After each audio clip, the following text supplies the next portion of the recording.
বিশাল এক বন ছিল। সেখানে একটি ওই ঢিবিতে বাস করত অতি দর্প নামে এক কালকেউটে সাপ। ভয়ঙ্কর এই সাপ তার গর্ত থেকেই সুযোগ মতো ইঁদুর, ছুঁচো, ব্যাঙ খেত। ভয়ে কেউ যেত না ওই ঢিবির পাশ দিয়ে।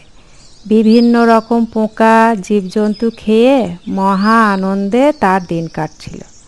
একদিন সে গর্ত থেকে বেরোবার জন্য একটা সরু রাস্তা নিল। রাস্তাটা সরু হয় বেরোতে তার খুব কষ্ট হচ্ছিল। অনেক কষ্ট করে সে যখন বাইরে গেল, গোটা শরীর তার ক্ষতবিক্ষত, রক্তও পড়ছে।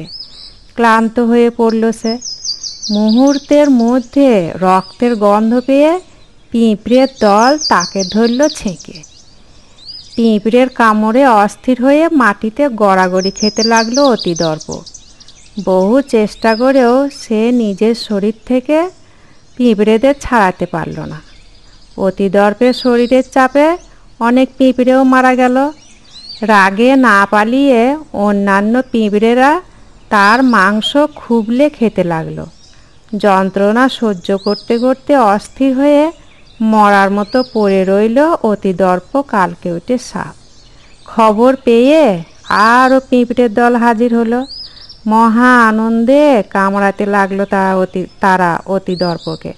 শক্তিশালী হলেও পিঁপড়েরা সংখ্যায় বেশি হওয়ার জন্য অসহায় হয়ে পড়ল অতিদর্প।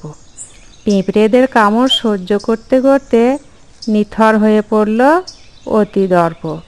পিঁপড়েদের হাতেই মরণ হলো শক্তিশালী, অহংকারী কালকেউটে।